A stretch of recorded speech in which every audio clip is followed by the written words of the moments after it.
Welcome to No Question About That. We're going to talk about United 1, Chelsea 1 with Daniel. How's it going? Not bad. How are you? Surviving. Yeah, doing all right. It rained incessantly all weekend and it's still raining now. And we'll probably be doing that till June or something. Oh. So I don't know. We don't. They teach kids here not to talk about bad weather and good weather. Just it's raining. It's neutral. It's cloudy. That's not. That's a therapeutic thing that you look at external things like that as neutral, so that you don't become overly invested in them. Because in the end, that's just you. I know. I look out my window though and go, "This is fucking miserable." So clearly, I should not do that. What was not miserable was United's performance on Sunday against Chelsea. I mean, it wasn't a super high quality game, was it? It was the shittest game ever per pound spent by my calculations. Well, that might be true, actually. Yes, pound for pound, the lowest quality game ever. There's something I still found slightly entertaining, or maybe intriguing is the better word about it. You know, trying to look for microscopic differences between Ruud van Nistelrooij's approach and Erik ten Hag's approach, trying to look for some hope and light at the end of the tunnel with this team. And I mean, I don't know what you saw. It wasn't clearly, this is not a vintage United team or performance, but there was something in there.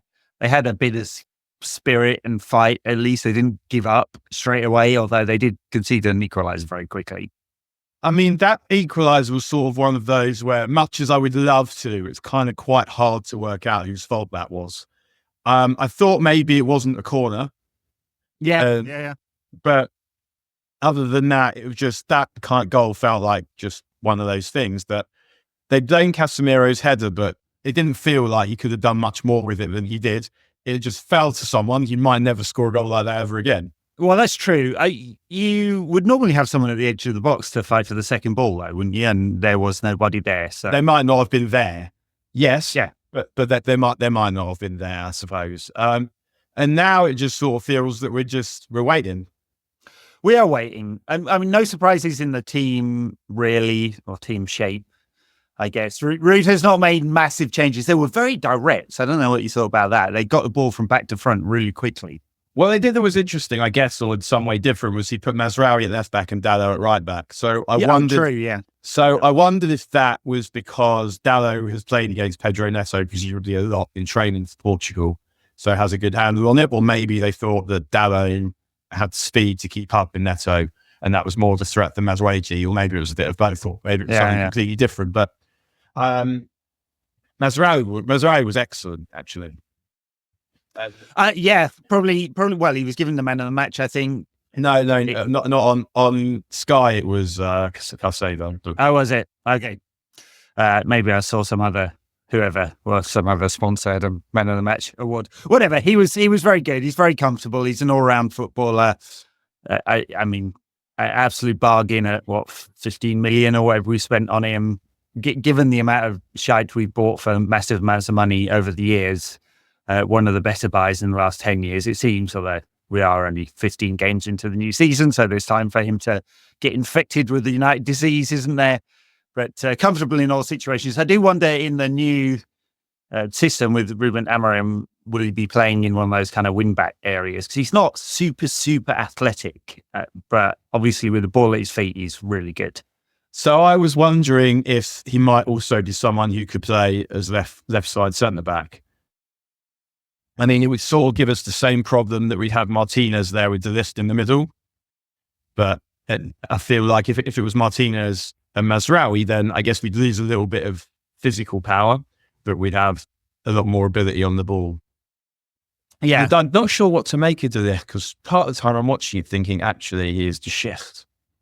But then sometimes there'll be some good defending. And with all players that you sign, I'm happy to give them some time to settle in.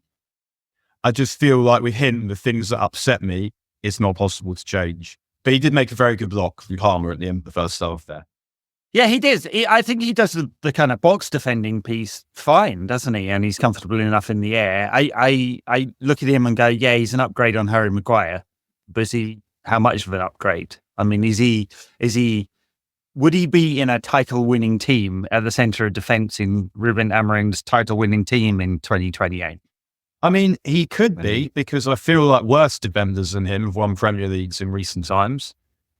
I don't, like, if you put John Stones in this United team, I don't think he'd be better than De Ligt particularly. No. I think so. I don't think it's possible. I just think that if you want your centre back, and it is generally the middle centre back who does this for Amorim, to be stepping into midfield and good on the ball, that has to be Martinez. And what I would probably be doing is I'll be saying, do you know what? I will give 70 million Chris Bradford, because he's perfect for that left centre back role. As someone who can play and can also defend wide areas. If he gets caught one-on-one, it's not a problem because he's big with recovery base. And I would say that if you're going to have the 3-man defence and Martinez in it, then the other two, we have one which is obviously Euros, sort of need to be that kind of player, I think. Well, time will tell with that exactly how Amorim does it, and whether he does 3-4-3 from day one, because that'd be a fairly bold move in the middle of a season to just switch up the tactics, wouldn't it? For this one, I mean, apart from the switch from Mazraoui and Dalot, the other one was just how fast United got it forward. It felt like, and I haven't seen any data on this one. There is data on speed of attack, but it felt like United were looking to get it forward as often as possible. I don't know that necessarily worked. I mean, it's not like United were carving Chelsea open. Chelsea probably had more possession, didn't they? I think it was 54-46. They did, but I felt like we had the better of the chances. Yeah, I think that's right. I mean, out XG'd them for whatever that is worth. So, I mean, obviously part of the out XGing is we got a penalty. Yes, that is true, because that'll add 0.76 to the XG. Also, 4 big chances. Someone did drop me a note on Instagram to explain how Opta define a big chance. I'm not sure I really understood, but it's a high XG chance. Anyway, we got 4 chances over 0.2 or around 0.2, as well as the penalty. And right, that's not nothing. Chelsea did not create great quality chances. I mean, it did take a really fine strike to equalise. Afterwards, Maresca and a few of the Chelsea players were tweeting or Instagramming about how they felt they deserved to win. I was like, I didn't really come out of that game going, yeah, clearly Chelsea deserved to win. I'm not sure how you measure that. Well, we know exactly how we measure that. There's a very handy metric that has been created for capturing this precise thing, and it's called the fucking score. That's very true. That is how we know who deserved to win. We can talk about who played better, who had more of the play, who created better chances, all of this. But the way that you deserve to win a football game is by outscoring your opponent. And United did not do that. Yes, neither did Chelsea. I wasn't surprised, because I know these useless dickheads are useless.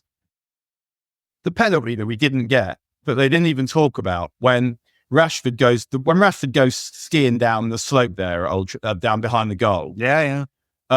He wears the tackle. I think it's from Malo Gusto. How's he not been picked for Ireland yet?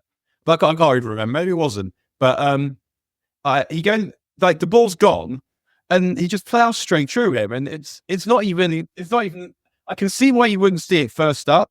I can see why you wouldn't see it at all. I can't for the life of me grasp why VAR hasn't seen it.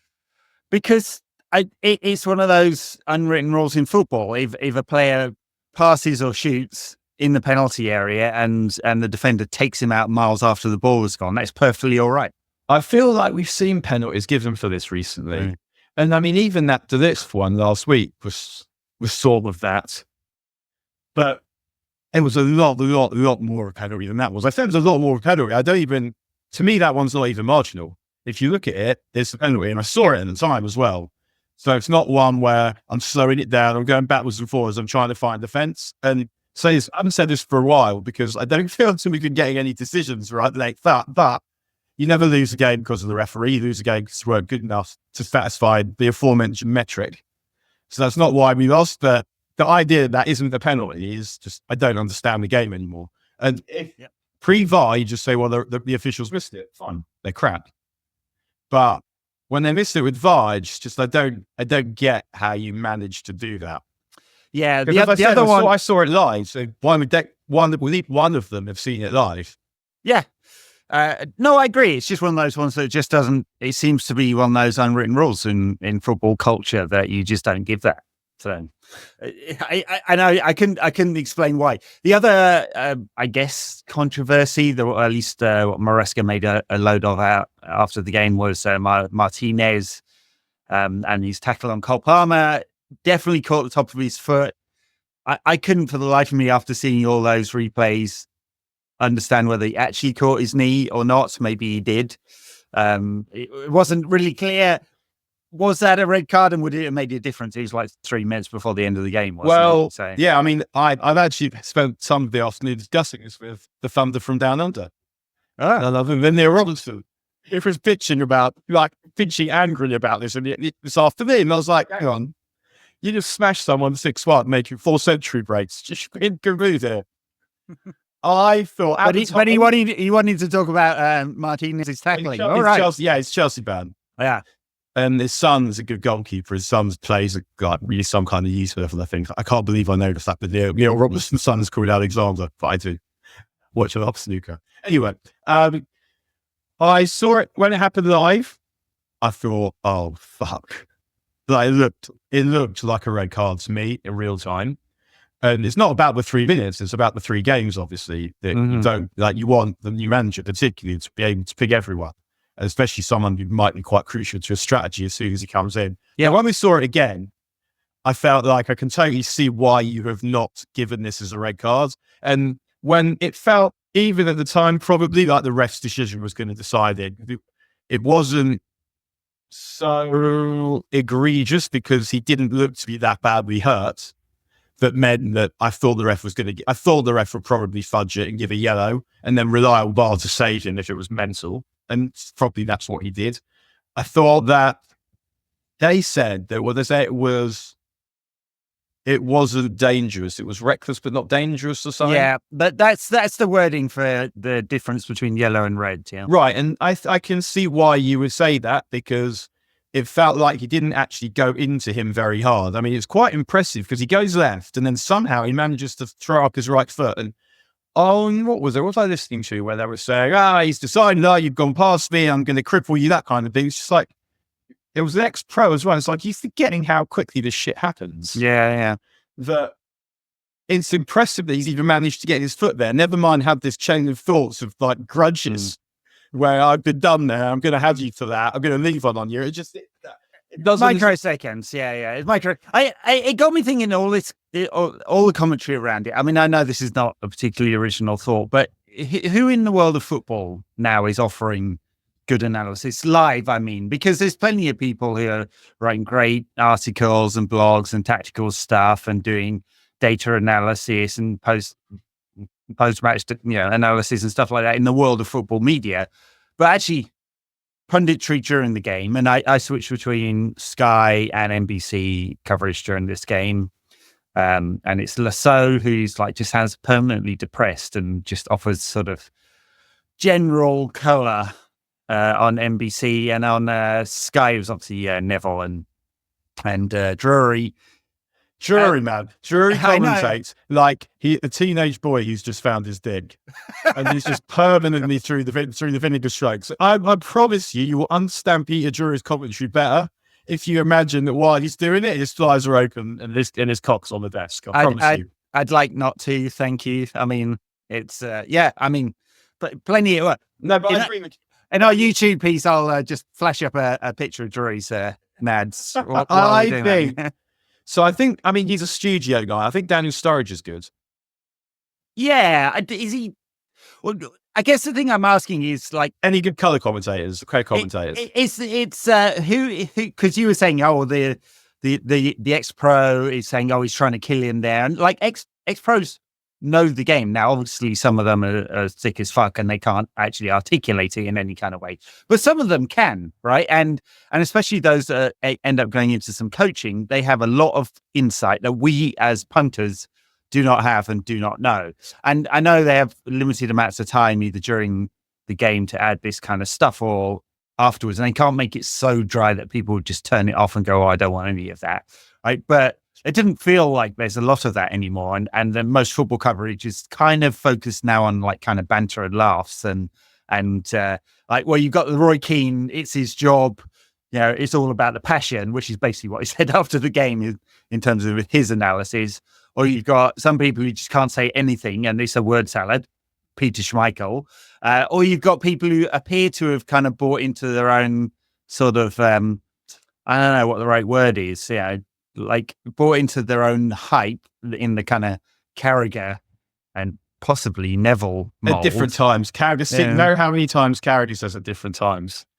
Everything, and they've done also this at different times. It is a difficult job, co-commentary, but it used to be done really well. Like Trevor Brooking wasn't so good, but Jimmy Hill was good.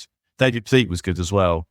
Jimmy Armfield on the radio was excellent. Emma Hayes, excellent. Yeah. It can be done well, but it's not easy. And Neville and Carragher, I think, in the end, aren't bright enough to do that. I don't think that they've got the skills to speak well enough while thinking on their feet and to do all of that. But then I think they've also changed though, because like when Monday Night Football came in and they were, getting the tactics board up and analysing bits and giving you a kind of sense of the video room they have in clubs and all of that kind of stuff, light fashion. That was a breath of fresh air. And now it feels like even that has like doubled down on banter and laughs. There are definitely ways, especially when they're there together, is way. Carragher, I would say, is more about this than Neville. Like Carragher's more banterish, I think, than Neville. And I find, Neville sometimes feels like he's just deliberately trying to disunite to make himself seem more balanced. Yeah. Yes, absolutely. You wouldn't find a United fan who thinks he's United biased, would you? So no, although after Liverpool played last week, there was still bare Liverpool fans complaining that he was biased against them. I definitely don't watch him and think you're biased against Liverpool clouds your analysis. In the same way, I don't think Carragher's biased against United clouds his analysis. I do think he's biased to Liverpool clouds his analysis, though.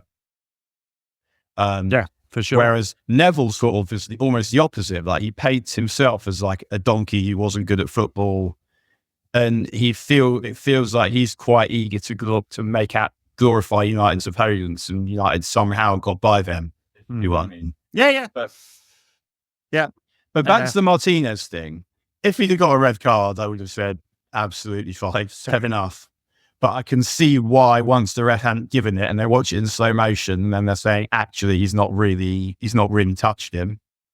Therefore, how can we say it was dangerous if he hasn't touched him? That felt like the rationale. And I don't necessarily ascribe to it, because you could tackle someone dangerously and really hurt them.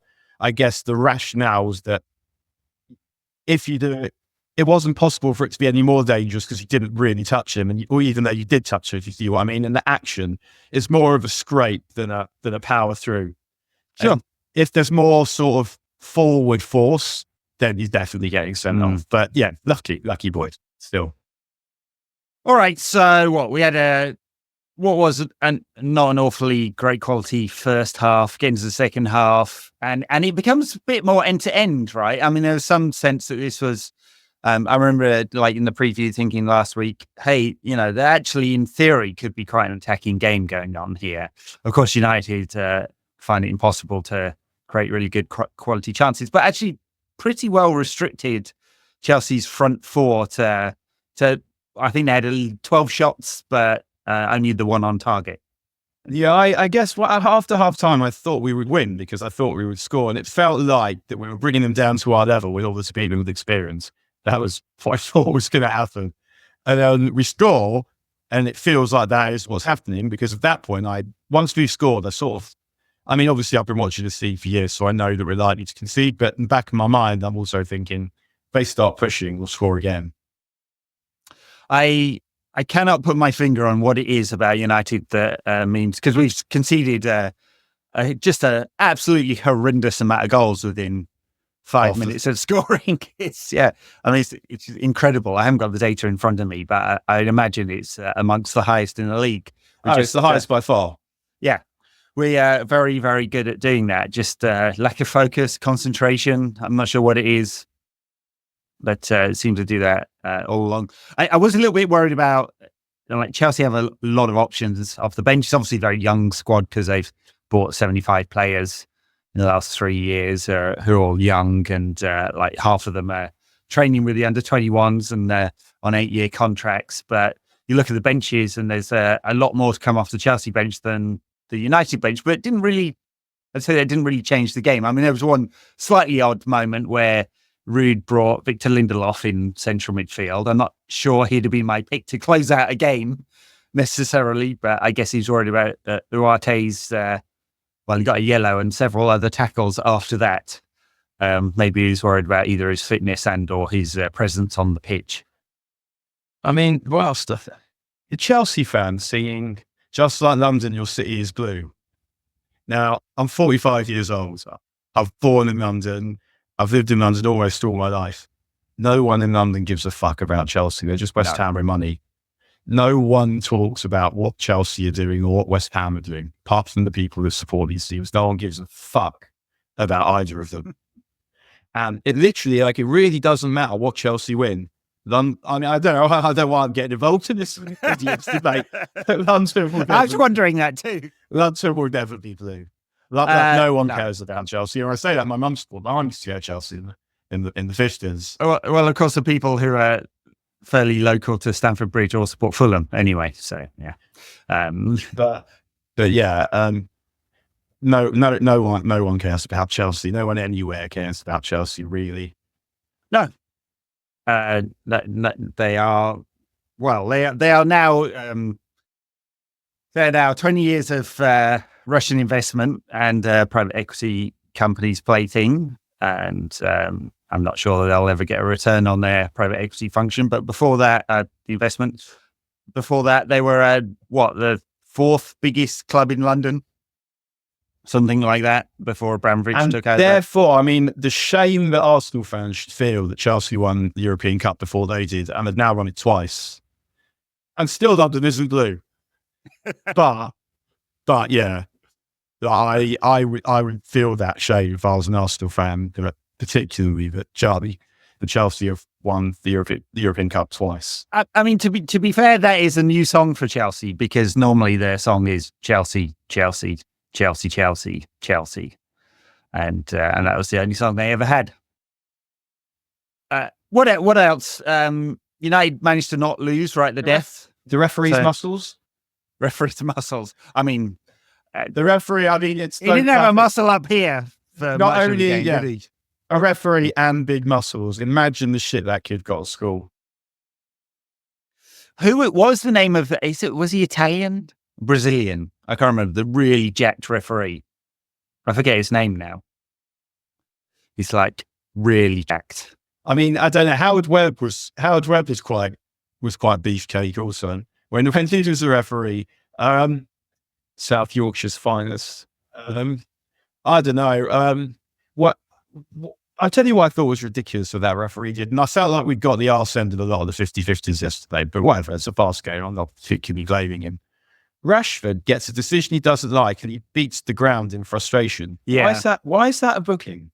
I totally get if you call the referee's mum a filth bucket, then I can understand, or his dad a filth bucket, can understand why you'd get booked for that. If you call him a chi, all of that stuff, but in the moment you react with frustration at a decision. He ran at the assistant. Was that it? He then goes on and does something, but in commentary they're saying like the banging on the ground is enough. And the idea that you're not allowed to react, and I wrote a piece for the New Statesman quite a few years ago now, saying I didn't really understand why dissent. I really gave a shit about dissent. Why we think like grown men that can't deal with being told to fuck off or be called a cunt or whatever without brandishing a card feels quite petty and pathetic. And football was by its nature a subversive activity, so of course you're going to react against the authority rather than be kind to the authority. And I thought, I wrote that and thought, quite agree with that. Well done, me. Last year probably was, I interviewed some grassroots refs, quite a few of them. I think almost all of that, one trans woman, 2 black women, and the way they were talking about the abuse that they have to suffer on a weekly basis. Yeah. And also their certainty that the correlation between the behaviour of Premier League footballers and people in grassroots, I guess, made me reevaluate my opinion. Yes, I mean, I've heard other referees say that. I mean, it's hard to prove out the link, isn't it, between behaviour at Premier League level and a referee getting nutted in the Sunday League or something like that, or beaten up in the car park, which we've had, right? But yeah, maybe it is because referees do say that. Okay, so one thing I would say, and this is just completely anecdotal, is the behaviour in the leagues that I played in as a kid is much worse now, and there's much more football on television. Don't know if there's correlation, but it's definitely something to think about. That we're much more proximate. Think about the coverage. There are cameras everywhere. You see everything. So I don't know, but if various people and footballing authorities are saying that there's a correlation, then it feels like it's not for me to say no, there isn't, because I don't have any evidence for it, and I'm not the sharp end. Refereeing was so strict when I was playing many moons ago that if the keeper jumped up and said "mine," obstruction. They give a foul for that instead of shouting keeper. I never know why that one is. By the way, the really jack keeper, I was just looking him up. He's called Anderson Doronico, and he's Brazilian. Check him out after this. He's like a bodybuilder. So I don't know if I've related this thrilling yarn before, but I was playing in a cup semi-final once, and we were losing. The game was lost, so I got booked for clapping the referee before we really did it against Villarreal, I think. And then I start talking about the referee, but not to the referee, in a loud voice so the ref can hear it. So he gives me another yellow card, sends me off. Like 2 yellow cards in about 10 seconds. Never been sent off before. And what were you saying? This ref's having a bad one. I can't remember now. I think it was probably a bit more personal than that, if I know myself well. Yeah, it wouldn't have been generic in that it's ref's not having a good game. It would have been more like things about this ref that I'd noticed that were very specific to him. And so I get sent off. My ex-parents-in-law are around, so I've gone to play football. They go around, they ask me how the game was. I say, we lost. Decided not to tell them about the rest, think nothing of it. That Friday, my phone rings. It's my then mother-in-law. Oh, Daniel, that game, you said that you lost. Yeah. Did anything else happen? What do you mean? Well, I got the Jewish Chronicle here, and it says Daniel Harris further compounded Casino's woes by getting himself sent off for dissent. Great. Yeah. So I remember I told my brother-in-law, but I decided not to tell the parents-in-law, but busted. Wow. Good stuff. I'm sure you would not do well in the world of VAR because they'd be picking you up. I have to say, I really do wish, I know why they won't do it. I wish they'd mic up the rest so we could hear it all the time. It's great. Well, there's that one where Tony Adams, they don't tell Arsenal that the refs mic'd up when they play Millwall, and Tony Adams is obviously reffing the game because that's what people with Tony Adams is ill bid in those days. And it is brilliant. If you haven't seen it, it's on YouTube. And you can, I mean, if you play football at any level, if you have any experience of human beings, you know what it's likely to be. And my niece is just got turned 16 last week, and she's started refereeing. And the aggravation hasn't been that bad yet, but she's mainly refereeing sort of girls that are younger than her. But I think the majority of trouble really is from the parents nowadays as well. Yeah. And definitely, like my dad's teacher, and that was his experience of schools. As he got older, and he said that the problem wasn't so much that the kids were worse, it was that there was no support from the parents. He said there was one occasion where he's got this parent in the office, and he goes, my son, I know, like, he's a bit mischievous, he's cheeky, but he never lies. And my dad says, I'm really sorry to break this to you, Mr. Cohen, whatever. Your son is a teenage boy. He probably lies to you every single day. Yeah, well, quite. Imagine not knowing that, A, or B, knowing it and just bullshitting the teacher to get your arsehole child out of aggravation. Yes, well, yeah. I'm sure that behaviour is fairly common. One of my sons was involved in under-6s football. There was no bad behaviour from the parents whatsoever. Most of them didn't really understand the basics of the rules of the game. So there you go. Do we think, to change the subject, do we think Bruno Fernandes is growing his hair out? I hadn't thought about that for a second. So I was gonna bring Bruno up though, because he said some interesting things post game. Yeah, go on. Well, I mean, he said he called Eric he'd apologized to him. He felt like he was responsible. He should have been scoring more goals. And which was, I thought, okay, very grown up thing to say. He's a match, Bruno Fernandes. Yeah. And then he said, well, Eric said it wasn't my fault. And I was like, you didn't need to add that bit, but okay. But it was kind of some interesting color on how Bruno and maybe some members of the team were thinking about Eric believing that they hadn't done enough. So, I mean, they must know that they haven't played as well as they could have done. However far up their asses their heads are, they know that they don't have very many points. I can't understand them. No, I'm sure. Look, Andy Mitten described the dressing room as factional, and so I'm sure there are some players who had worked with Eric before, super supportive of him, and maybe some others who were happy to see yet another manager move on and just waiting for the next one or whatever. I mean, I understand that, and you could say, we can't sit here and go, how many managers is Marcus Rashford going to see off, or we can say, had he had a good one yet? Well, true. Has Marcus had a good one? Because he was a bit quiet at the weekend, though he was not the worst of United's forwards. I mean, that was clearly Alejandro Garnacho, who had probably his worst game of the season, and he was the one that appears to be first choice now. I mean, he played the full game. Marcus did not. Yeah, I feel like he's earned that.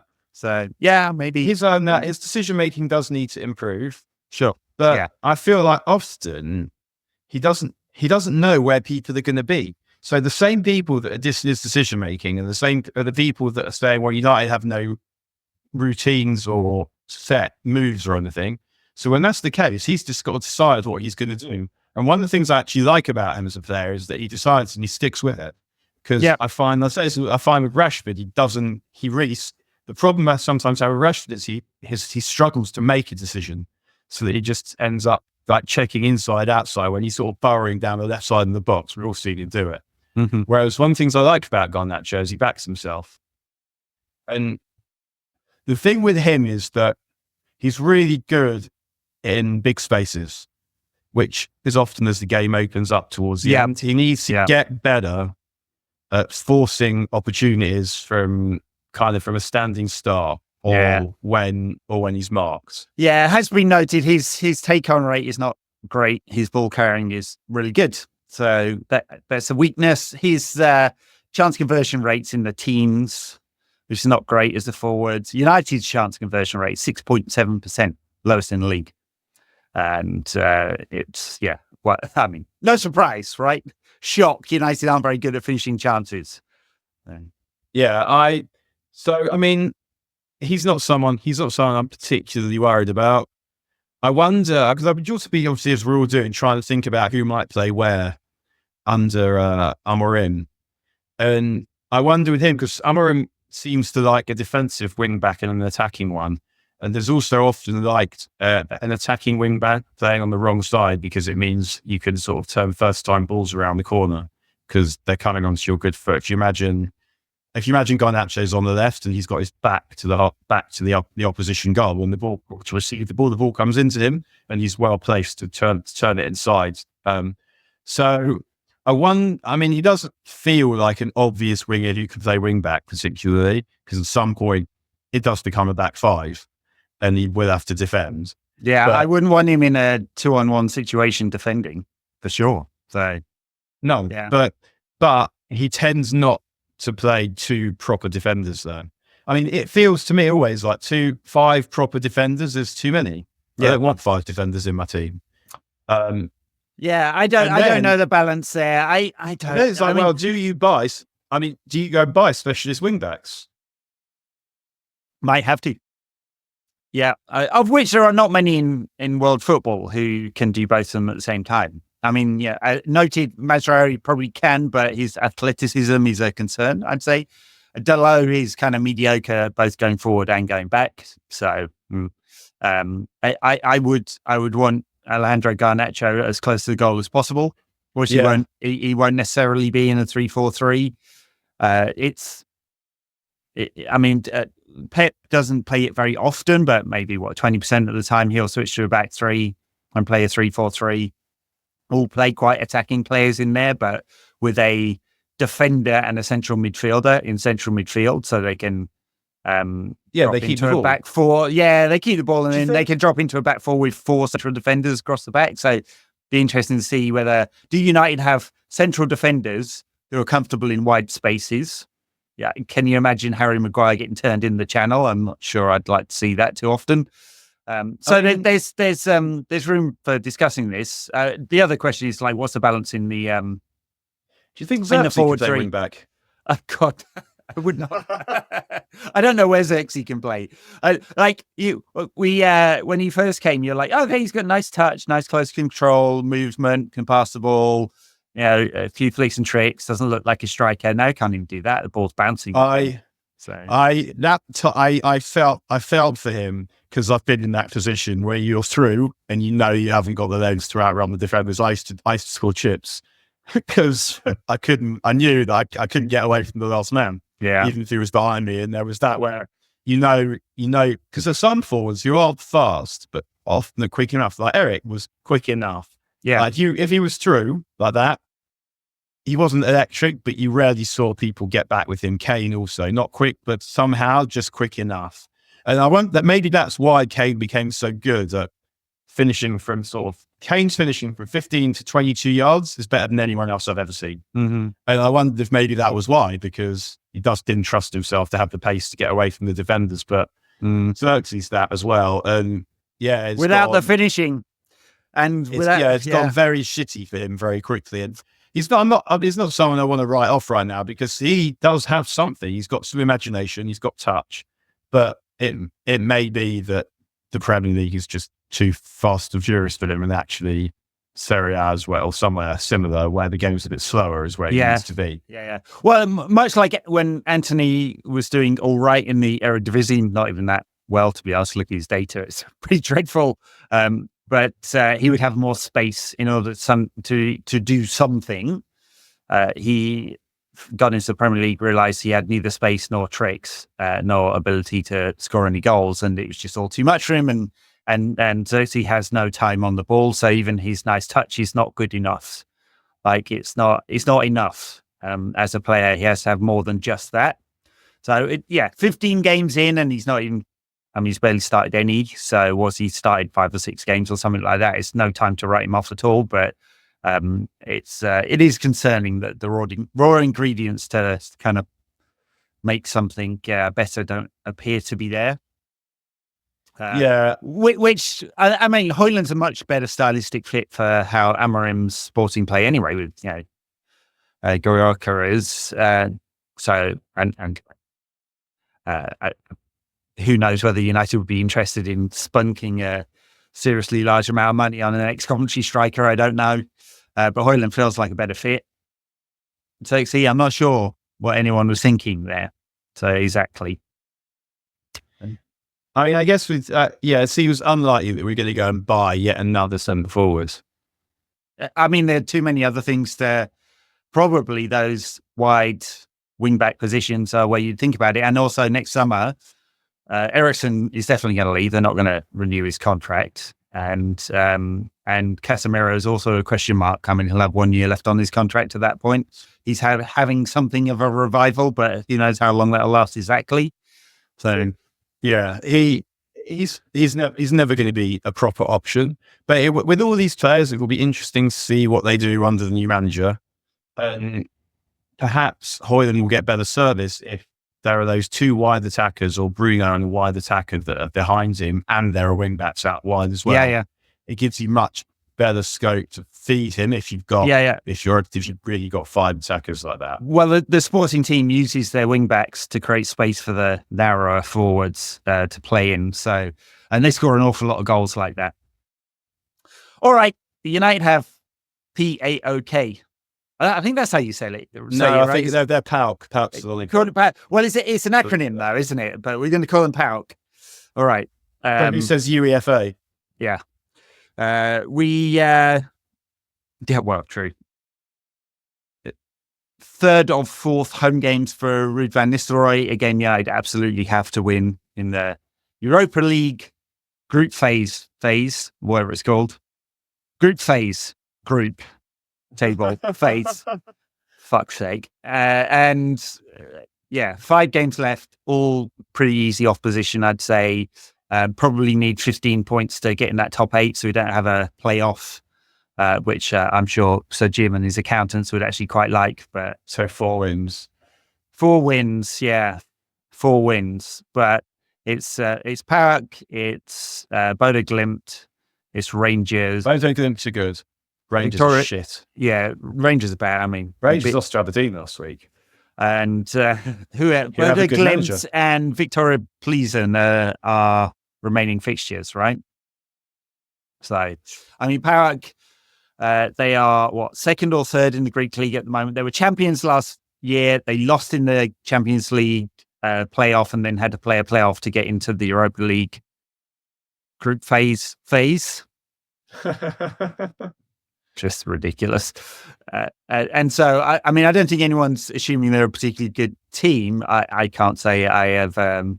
I looked through their squad, and the only name I recognised was Dejan Lovren, ex-Liverpool player, 35, central defender. Racist, no? Is he a racist? Have I forgotten his story? Yeah, I think you must have done. I think there was some Serbian racism, if I'm not mistaken. Awesome. What the world needs now is a bit more nationalism. Sorry, right? not Serbian, Croatian. Sorry, I guess I'll have to. Oh, you got to get that one right, Daniel. Jeez. Yeah. Yes.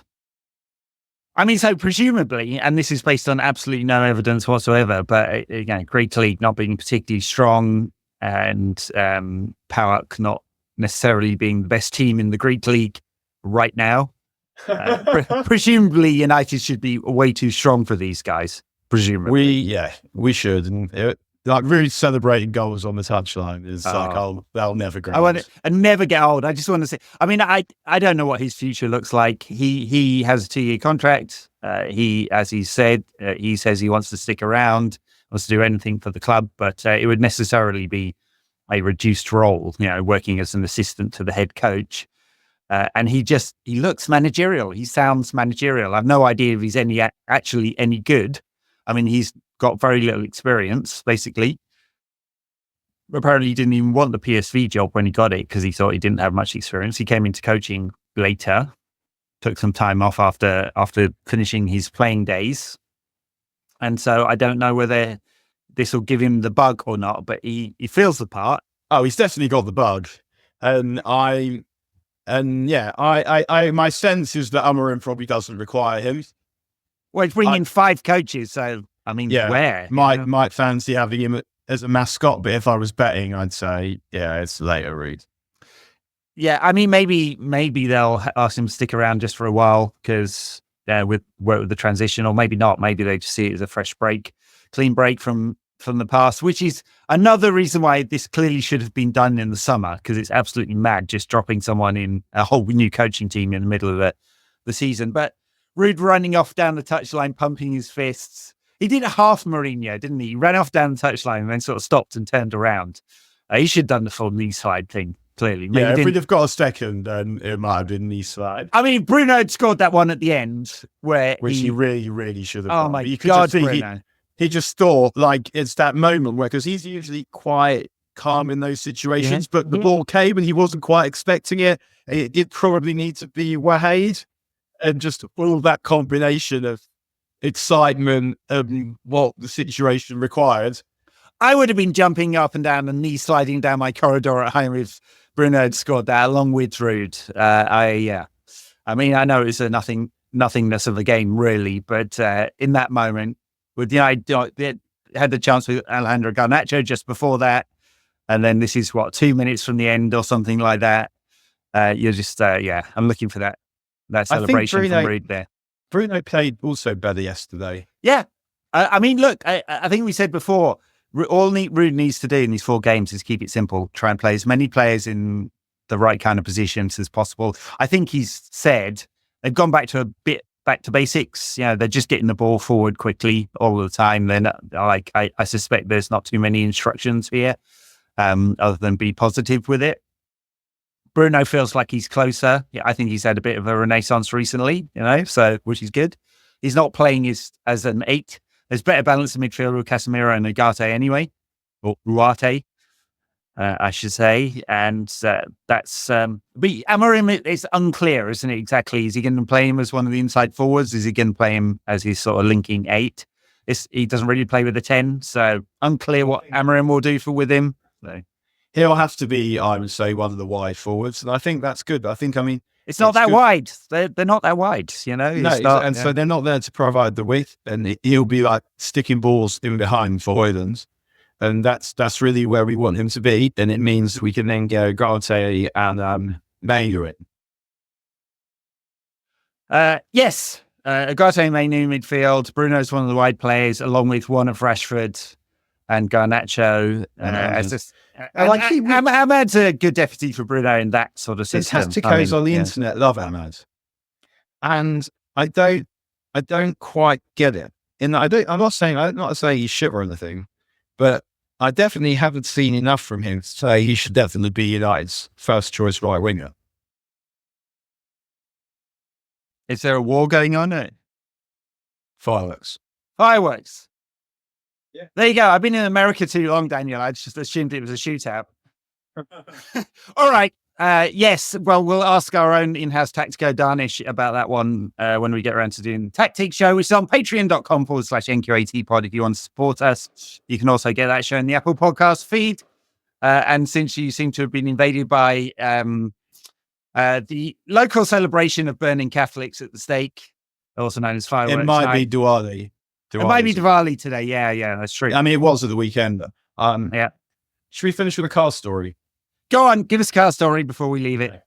I'm driving the other day. For those of you in home, I'll say, well, I'm driving up Bishop's Avenue and I'm turning right on Spaniards Road or whatever it's called. In Hampstead. Yeah. Now, I'm at the top and there's a queue and I'm late. So the car in front of me gets let in by a car that's on sort of by the Spaniards there. It's on the main road, so we're at T-junction, and me and this other car are turning right. And so I'm a bit sneaky. I basically follow out the car in front of me, nose to tail. So the person that's letting that far in pretty much has no choice but to let me in as well. Because there's temporary lights and I'm ready to let them out. This person tries not to let me in. So I don't look at them. I don't really get involved in any verbals, anything like that. Like I'm trying really hard to not do stuff like that because my wife's telling me not to. So I don't see it. It's a woman. She's like probably like between 55 and 65 years old. Not getting involved. I look away. Then the lights change and I see as I'm driving that she takes a photo of my number plate. I think, well, okay. But I haven't done anything illegal. I haven't even exchanged no words, nothing. So whatever. Then at the next light, probably like 300 yards down the road, she comes up behind me. I look in my mirror and she takes her forefinger and she pulls it across her neck like that. Wow. I know. What? Oof. Daniel. Hopefully she hasn't got any criminal connections. And if this is your last part, it's been a pleasure. No, this didn't happen. This didn't happen last week. I kept the story to myself for a little bit, just to make sure I'm still around to tell it. Wow. Yeah, I just turned around and said, "I'm really sorry. I'm having a bad day." You would be having a bad day. I know. I was just like, if it had been like a 20-year-old man, say, I'd thought whatever, bravado or something. But the fact that it was a woman much older than me was just quite weird. I would not get involved in any of that nonsense here. I have to say I've had a couple of road ragey incidents back in the UK where I've exchanged verbals with someone. Not proud of that one. Here people have weapons, so I would not do that. They are exceedingly polite drivers in this part of the world, though. So exceedingly polite. So, well, I'm glad to say that you did live your incident there, despite the throat slitting that could have happened. Thank you very much, everyone, for listening. Backers will be back with NQAT Extra and the Tactics show at some point this week. Much appreciated. Catch you soon. Not please.